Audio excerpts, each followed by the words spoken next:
Hey, welcome to Yo-Yo Talk. I see we've already got a couple guys signing in. Thank you for watching live. Tonight, we will be showing you a life-changing segment on error yo-yos. That's E-R-R-O-R, not air yo-yos. You probably know in many collecting worlds, collectibles sometimes have errors associated with them, which may cause them to be worth massive fortunes. So more on that later in the show. I've also got a few cool trivia questions for the end of the show. And then a little bit before that, I'm going to be talking just some interesting yo-yos I've picked up and just some stuff I wanted to show you guys. And hopefully you hang around for the trivia contest and all that. And speaking of trivia, I don't know if the Nick and Nader will be watching or not, but we were on Orlando's underwater hockey team that was just playing in the state championships last weekend. And I'm proud to say Orlando ended up in second place to the University of Florida in a heartbreaker 2-1 finals match. So how cool is that? Now, I mentioned last month that I'm putting together a book on string packs and patches. I've accumulated about 500 items now for the book, but I'd like to be completely thorough. So a shout out to anybody that thinks they have an unusual string pack or patch that needs to be included in the book. Of course, I'm also interested in any background stories you might have on any unusual string packs, patches, etc. So don't hesitate to put in the chat that you've got something that I might need to have in the book, and I'll try to get a hold of you and see if we can't get it in the book. Having trouble reading the sign-ins here. It's too tiny, but I know we got people signing in and watching, so glad you guys are here. Oh, there it is. It is big. So yeah. So Stephanie's watching. Stephanie Berg is watching. And Rick Rentz, howdy Rick, good to see you. Simcoe's watching. Who else we got? RC Yo-Yos. Okay, so a bunch of folks. So thanks for watching. Anyway, I hope this book is out in the next few months. I doubt it'll be ready for Nationals, which is coming up at the end of June. If you haven't already red lettered those days, that's the 27th of June through the 29th. That's the National Yo-Yo Championships. Hope you all are coming. It's in Las Vegas, Nevada this year at the Westgate Hotel. I'm sure there will be some gambling and other stuff going on as well as the yo-yo contest. But I'm hoping we get some of you collectors to come and bring some yo-yos so we can do some serious yo-yo trading. I'm looking forward to once again hosting the Doc Lucky's 15 Seconds of Fame. Simcoe, of course, was a very long ago winner of that contest when we were hosting it here during World Championships. We'll be doing a trivia contest and Hall of Fame inductions. And hopefully I'm going to do a little lecture on yo-yo myth busting, taking on some of the biggest myths in the yo-yo world. So make sure you've got that June 27th through the 29th marks. Go on and get your reservations, and hope to see you there in Vegas. And then maybe if you don't bring yo-yos, you still come and get on stage for the Doc Lucky Duos competition. This is the second year that they are hosting a National Duos Championship, so I'm looking forward to that. And anyway, something to live for. All right, let's see if anybody else. Canada Jack just checked in there. I see Thomas Schaefer. Howdy. Good to see you here. So anyway, just if you guys have any questions or burning things that you need to say, please go on and post it so we can.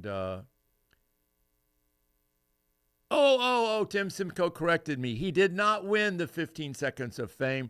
He won the air yo-yo contest. This was for the person that would jump off the starting block into the pool and do a yo-yo trick, and he did a great one. So, yeah, sorry, correct my winner there. So, Okay, as I mentioned before, I have a little video here on yo-yo airs.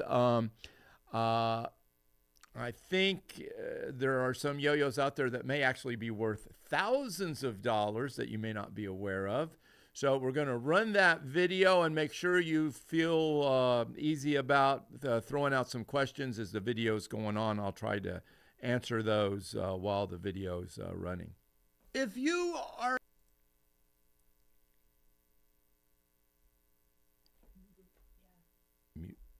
inverted Jenny stamp, it was an heir of a block of 100 stamps, and one of these stamps has sold for over $2 million. You heard me right. That's $2 million, not one, to clarify for those fans of Squid Game.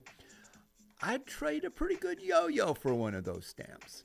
Now, if you are a coin collector, you've probably heard of the 1943 Lincoln cent that was made out of copper. These pennies were made in 1943, all out of steel, but a very few slipped through that were copper, and only about 40 are known to exist. So one of those has sold for over $800,000. And I had thought I'd found one once as a kid, and as I was busy picking out what my first Lamborghini was going to be when I sold it, magnet proved me wrong. Turns out electroplating 1943 steel pennies with copper is not uncommon as a novelty item, but it sure is a dream buster for a 16-year-old kid coming home with his valuable flea market find. So, there can be mucho dinero in heirs in collectors. Now, obviously, there are tens or hundreds of thousands of stamp collectors and coin collectors compared to hundreds of yo-yo collectors. But are there still some holy grail heirs in yo-yos that may be worth hundreds or thousands of dollars if you recognize them? And how does one tell whether an heir on a yo-yo increases the value or decreases the value? And I'm going to go into a deep dive on this subject, and hopefully you'll find some yo-yo gold in your collection that you didn't even realize was there. Or maybe it'll be your next flea market find. Okay, here we go. Let's take a look at this yo-yo. What don't you see? Well, this is a Duncan yo-yo that is missing its seal. This is a type of heir that is only useful as far as a collectible when it's in an original poly bag and on the original card. But this is clearly a Duncan yo-yo, and you can see on the other side here, there is no seal. So this has a little bit of curiosity value. I probably wouldn't value this much more than a stamped yo-yo on card with the appropriate seal. And those go for, $20 to up to $35. Now, if this yo-yo is loose and not on the card, I would consider it to be an NWP, not worth the postage. Now, here's one that we don't know whether this is an heir or if it was just a very limited run. This is a Cross Flags tournament on the card. This was made in the early 60s by Duncan. But you will notice that it has a glitter paint surface. Now, glitter paint surfaces on Cross Flag tournaments are very rare. Glitter paint was typically used on all the wooden butterfly yo-yos of that era, and it is especially found on all the Satellite Series yo-yos, as you can see here. The glitter, I believe, was trying to represent stars in deep space. Glitter is also known as the herpes of the craft world, as you find it everywhere and it gets into everything. Anyway, this Cross Flags glitter paint yo-yo would highly increase its value. Normally these would sell in maybe the $30 to $45 mint in package. This would bring well over $100 mint in package. Now here's another glitter finish yo-yo. And again, I don't know if this was a intentional or a mistake, but this was a Chevron Imperial, again, with the original Duncan Yo-Yo Company pre-1965. And again, I would expect this to double or triple the value, and I have yet to see one of these mint in package, which I would suggest would bring well over $100 at auction. Now, I had mentioned that the Satellite series had glitter paint, but there is one exception on that Satellite series. There are a few Sonic satellites out there that have no glitter paint, but they are a metallic finish. As you can see here, this is what a standard finish would look like with the glitter on the Sonic satellite. Again, these metallic satellites, mint in package, would carry a higher value than the glitter bearing, screaming Sonic satellite. Plus, you can have intimate physical contact without having to worry about getting glitter on you. All right, so let's take a look at this yo-yo, and this is obviously a Duncan Super with a registration mark. So this was the second series of Duncan Super yo-yos made in the 50s and possibly into the early 60s. But there is something missing. What is it? Well, it is missing the quintessential paint stripe that all these Duncan yo-yos had. Very rare and worth double or triple the value of a striped Super, which would be probably anywhere from $40 to $100 depending on the condition. However, there is a reproduction Super that has no stripe as well, so don't be faked out with that one. However, this one is the real deal and cool to have as part of your collection. I wouldn't trade my little brother for one, but perhaps my sister. Now, here's a good example of an error imprint that is very collectible. This is a double stamp seal on a Duncan Cross Flags yo-yo. Those were made in the early 60s. Very neat to display and talk about. This would happen when the yo-yo got stuck in the stamping thing and it just got a double stamp. So that didn't happen very often. I would consider this to be about double or maybe even triple the value of a standard Duncan yo-yo. So probably in the $30 to $50 range, also depending on the condition, it could be even more. If I ever get a tattoo, it will be of a Duncan double stamp Cross Flags tournament seal. Now, you may ask, what is better than a double stamp seal? Well, it is this yo-yo here. This is a double stamp fleur-de-lis Duncan from the early 70s. Oh, no, wait a minute. This is, probably early 70s, but it is a 180 double stamp seal, meaning that it double stamped, but the yo-yo completely reversed around 180 degrees and got another stamp. And so you can't get much cooler than that. Is it the equivalent of an inverted Jenny's that stamp collectors covet? Well, probably not, but it would probably bring over $100 at auction. However, we really haven't got into the really good stuff yet. Now, I'm stringing you along, I know. I probably will be talking about those airs that worth hundreds or thousands of dollars near the end, but don't fast forward, and you can't if you're watching live anyway, so just hang in there. Now, here's an unusual yo-yo that has to do with the color. This is a Neo yo-yo by color, but Duncan discontinued Neo yo-yos. But this is a Neo yo-yo with an Imperial seal. It's very rare to find, and it would certainly be a lot more impressive on the card, but they're hard to find any way you can get them. Now, I want you to take a really close look at this 1950s Duncan yo-yo. This is a yellow seal Duncan man without the pedestal. Please notice the words genuine, the word tournament, and the number 77 that are all in red. Now, let's take a look at this yo-yo. Now, this one you just saw was from the 1950s. This is the same seal, but notice the number is black, not red. Is this an error that has some extra value? No, this is a fake yo-yo. This seal was made and placed on a royal yo-yo blank. Not only would this not carry extra value, it would be devalued because this would be considered a fake yo-yo meant to deceive collectors.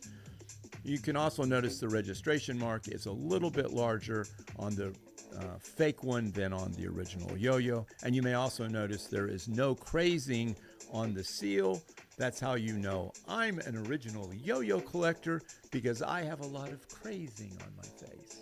My preferred word over wrinkles. Okay, what about this one? Is this a fake or is this an error? Or was it supposed to be like it is right now? This is a Royal Yo-Yo with a Chico Super Deluxe decal. It's been placed over the Royal logo, which is perfectly fine because Joe Radovan, who was the owner of Royal Yo-Yos, also produced Chico Yo-Yos. His nickname was Chico. And he applied these decal Chico seals over Royal Yo-Yos all the time. So you will find Chico seals on these Royal Yo-Yos. It's not an error. It's also not a fake, but it's certainly collectible. Now, here's a Duncan seal over a Duncan yo-yo, which I do not understand. This was not an error. It was probably done in the field by a demonstrator, probably a request of some kid at a local tournament that had a really hot mom, and the demonstrator will comply by putting a little decal on his yo-yo. And this is one of the Duncan's earliest plastic yo-yos from the 50s. It is the Big G Deluxe Tournament yo-yo. The yo-yo demonstrator carried around these rolls of seals so they can put the seal over non-Duncan brand yo-yos so kids could enter contests which were restricted to Duncan yo-yos. But I have no idea why they would put a seal over their own yo-yo. And here's another example of that with a Yo-Yo Man seal being placed over a Duncan Super. It's possible in this case that they used the seal because they were really into getting the registration mark out because of the trademark stuff going on back then. And the early Supers did not have that registered trademark, whereas the Dinos. Now, what about packaging errors? Now, here's a German Duncan Dinosaur series yo-yo from, I think it's maybe the late 80s. It could have been earlier, I'm not sure.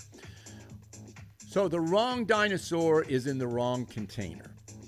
Probably not much increase in value here because actually both these containers and the yo-yo are pretty collectible, and it sells in the $40 to probably $70 range. And you could only get these in Europe. They only released them there, and I think it's a real cool series, but very hard to get a hold of. Now, here are a couple of yo-yos that are on the wrong card. Now, I don't know if these were placed post-production or not, but these all-American yo-yos that are not original yo-yos that go in here. There was a different here's one labeled Silver Streak, which is obviously not the Silver Streak. This is what the original Silver Streak looked like.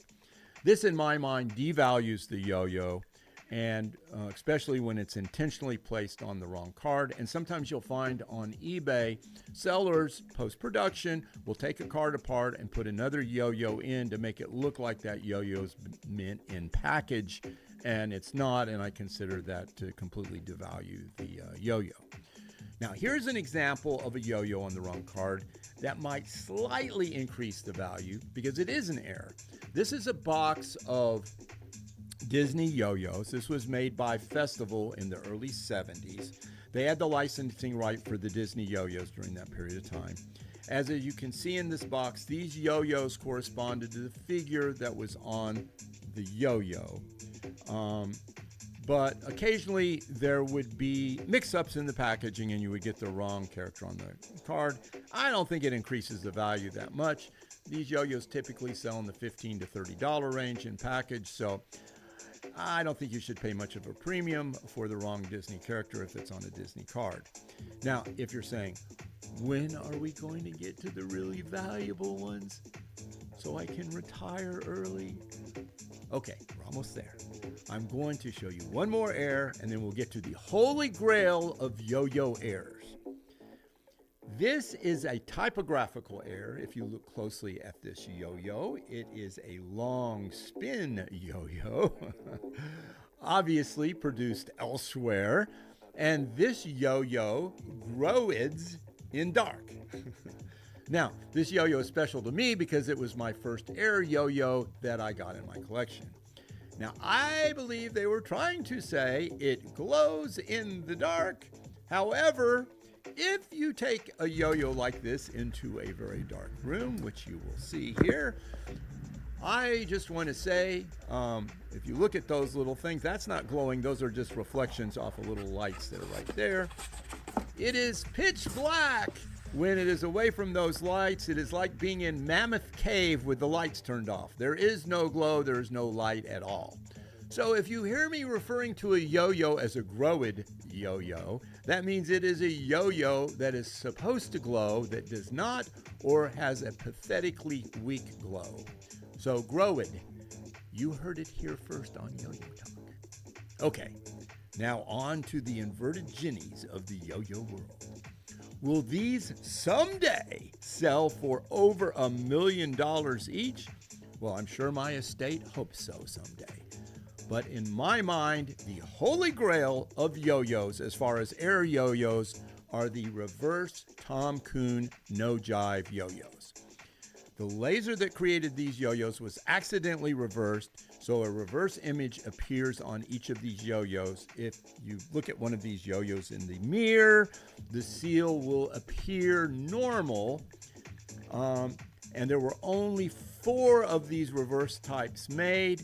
There were 3 no jives, and then the grand poobah of them all is the reversed Flying Camel. Kind of similar to that inverted Ginny, if you can make that comparison. So anyway, I believe that if there's any equivalent to the inverted Flying Ginny in the yo-yo world, it is the Tom Kuhn reverse Flying Camel. Rare Tom Kuhn yo-yos can sell for thousands of dollars. I have never seen one of these reverses go on sale on eBay or anywhere else. I can only imagine they would all be over $1,000 at auction. And who knows what value of the reversed Flying Camel is, but it's probably worth more than getting a supermodel girlfriend in a trade. So if I were you, I would go check my Tom Kuhn yo-yos and look at the seals very closely, because it might be sitting right there in front of your eyes and you're not realizing you even have one of the holy grails of yo-yo collecting. I do happen to have one for trade. If you happen to have a 2025 Lamborghini sitting around in your garage that needs a new good home.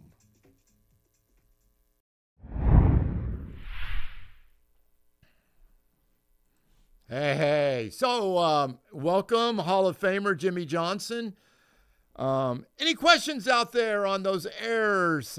I find them fascinating, and I'm always looking for yo-yos that have little quirky things going on with them because they're interesting to talk about and display. Anybody got some error out there that I didn't cover? If you do, please shout it out so we can research it a little bit.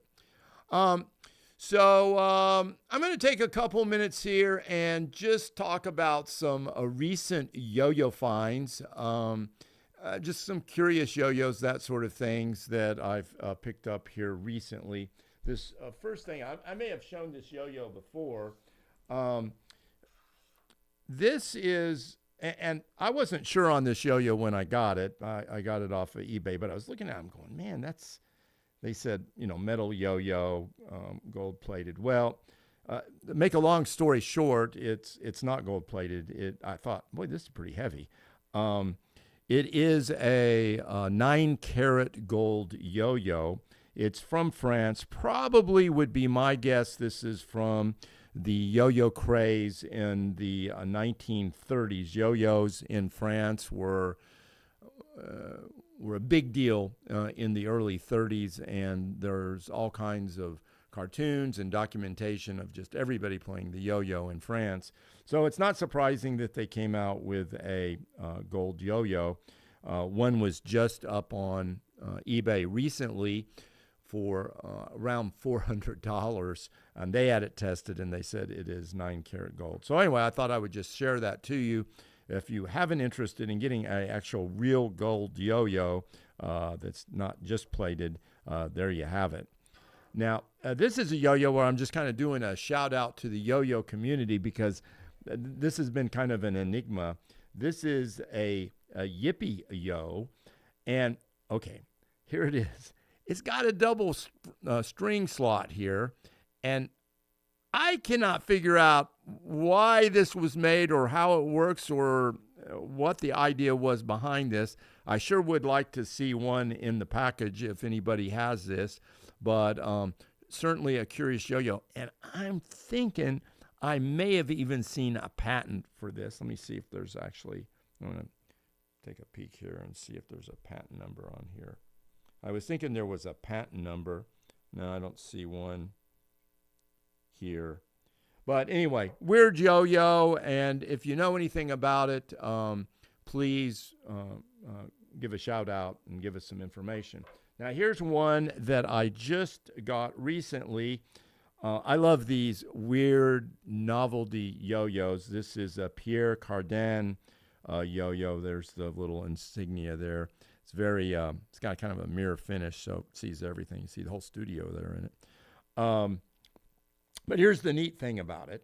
You say, well, so what? It's a Pierre Cardin yo-yo. But if you take the top off of it, you see that was a cologne that was embedded in there in that little stuff. And it was just a way to advertise the Pierre Cardin cologne. So I thought that was pretty bizarre and interesting at the same time. So very cool, unusual yo-yo there.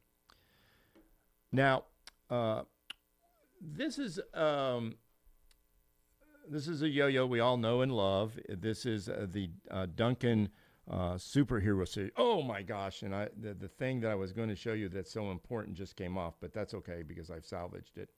This is what makes this particular yo-yo so special. Let me see if I can do it with the Superman yo-yo. These came in the box with this little tag on it, this with the logo, and you can see it right there. There's the Superman. So if you still are lucky enough to have it in the original plastic case, because I think we're all aware of the other packaging that these came in, the key is having that little paper logo still stuck to the plastic case. And I will reattach that Batman. Yeah, I just read it.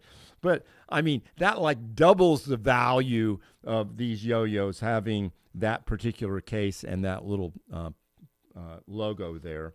And here's another one. This is the satellite. This also came on a card, too, as well, a blister card. But there you see it has the satellite on a little foil logo sealing the thing. So anytime you come with these Duncans with the hard plastic cases and the little foil or paper seals, it's the paper and foil seal that really adds value to those yo-yos. Yes, the yo-yos came with the battery that was in there. That was Sean there in the background asking. Okay, now, so this is something that somebody said, well, you know, Duncan never made a ribbon yo-yo. You can see this is a ribbon yo-yo, and this is a Yofi. That's what they called it, a Yofi. But ribbon yo-yos go back to, there are some Bandalors from France from the 1792 that actually are ribbon yo-yos. So they go back a long way. I think the Imperial Toy Company made a ribbon yo-yo, but this is a Duncan ribbon yo-yo for those that are non-believers. There it is. There's the Duncan yo-yo. Now, it's possible this could be a foreign Duncan production, but I have never seen one in the original packaging for the Duncan, so I don't know much more about it. But I thought that was an interesting one to show folks. And last but not least here, this is more recent. I can't remember when this came out. I thought this is kind of cool, so I bought two of them, and I'm glad I did. This is the Launch. This is a yo-yo that's meant to be spun horizontal, not up and down. And it does work. I've thrown the one off of the landing there in the yo-yo room, and it did come off, and it did go horizontal. But it does, and I actually, somebody threw it. Who was here? Hunter. Hunter was here, and he was actually able to make it work, but it is kind of difficult to operate. I don't think they made them very long, but it's really hard to find these in anywhere or even in the package. Okay. Sean's told me one of our first 20 episodes actually had us playing with this yo-yo out in the yard. So I don't know how good we were with it, but anyway, I thought that was an interesting one. Certainly going to become a collectible yo-yo in the future. All right, now it is time for us to do our little trivia. I know a lot of you, if the Nickinator's still there, I know he's ready to go and generally wins these things. But I'm going to ask 3 trivia questions. There's no prizes, only glory and honor and immortality for the winners of each question. Now, the first one that pops up on our chat feed with the correct answer is going to be... Oh, okay. Yes, this chat feed that is showing, not the Facebook chat feed, not whatever. This is the restream. That's the one we're looking at, the one that you've been posting to right now, I think, everybody. So that's the one we will announce the winner of each question on. So let's get into the questions. Let's see what our first trivia question is here. Oh, yeah. So the first trivia question of the evening is, in 1964, how many acres of land did the Duncan yo-yo plant sit upon? That's not just the building itself, but the whole acreage of parking and the whole thing. How many acres was that? And you must get it exactly. All right. Yeah, Nick, go out and see about that person stealing your car.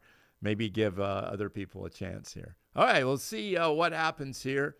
John Maishral, 12 acres, not the correct answer. Jimmy Johnson, 50 acres. Rick Rentz, 2 acres. Nope, and nope. I'm not going to give you any warm or cold yet on this. I'll let you guys have another round. Let's see. 5 acres. That's interesting. Nope, 4.5. It's going to be a rounded number. 10. Nope, Jack. Not 10. Rick Rentz, 2.5. Again, no points on this. It's going to be a rounded number. Jason Katz, 18 acres. Nope. I have not seen the Nickinator put in. Sean is over here figuring up fingers. He got it wrong too. Rick Rentz, 1 acre. Nope. Bigger than that. What numbers haven't come up? Oh, Sean just got it, but he doesn't count because he's not having to type in. 3 for Rick Rentz. No, 20 for Jimmy Johnson.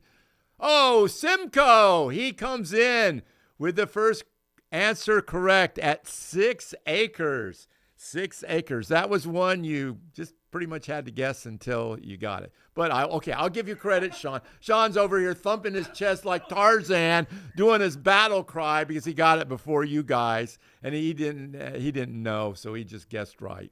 So congratulations, Simcoe, and I guess semi-congratulations to Sean, even though that doesn't count. All right, let's go to our next trivia question.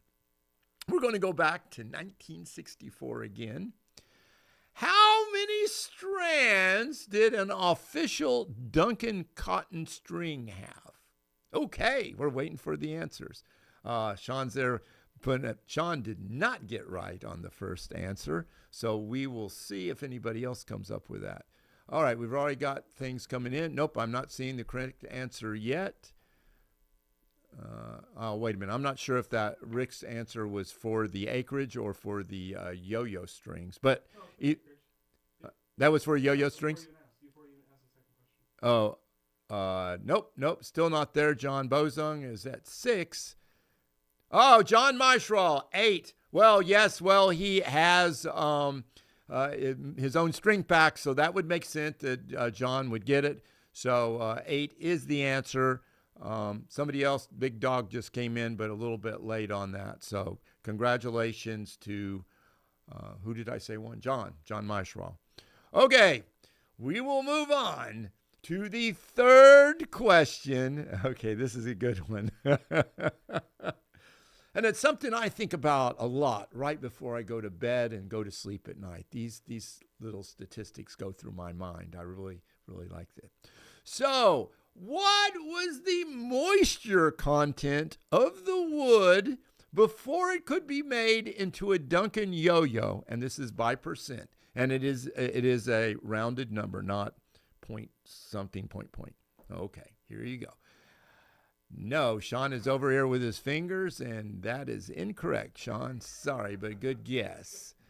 What is the moisture content? And I didn't know anything about moisture content till a few months ago when they were redoing my floors, and I found out the boards had to be of a certain moisture content to be able to be put in, or apparently if you put them in at the wrong content, they will warp later after you put the finishes on them. So learned a lot about moisture. I even bought a moisture meter. Let's see, wait a minute. Have we got the right answer yet? I haven't been paying attention. No, still no right answers. 10, 8, 14, 20%. No. 22%. Rick Rentz, 10%. Nope, still not seeing that right answer. Jimmy Johnson, 20%. 10%, no. 6%, no. Who is going to get the 21%, Sean? No, that's not right.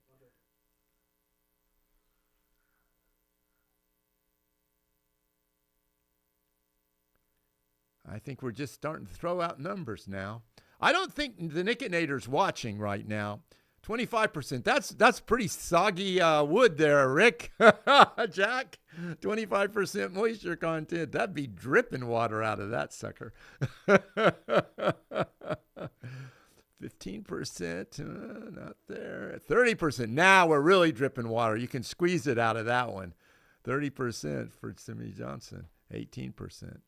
36%. Oh, come on, guys. We're not talking about pulling wood out of a pool now. What's going on here? 35%. Well, wait. No, you can't. No way, John Maestral. You give me a one number. You give me one number. And Sean's over here going, I got it. Yeah, well, yeah, I know Sean got it. I'm just letting you guys have a chance. I don't know how he got it before everybody else. Oh, no. Let me put it this way. I've seen the number up there, but it's just not in the proper format, shall we say. 9%. You're just hopping all around it, guys. Just hopping all around it. You know, if everyone put in one number, they would have got it by now. Oh, we are just so close. It's just like, this is amazingly close. Yeah. I'm still waiting to see for that magic number to come up.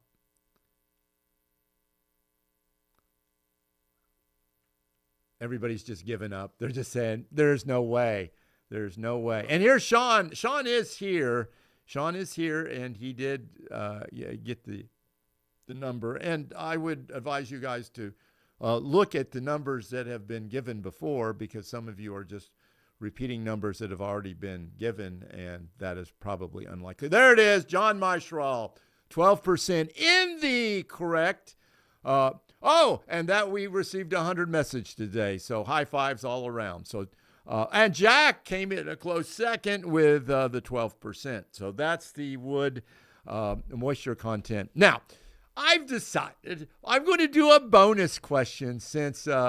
And Sean's over here just acting like he is the man himself because he's, So this is for, this is really for the people that was really paying attention in the show, because I'm going to ask you a question that might have been answered within the show. What is the easiest way to tell whether or not a 1943 penny is made out of copper or steel if it has been copper electroplated?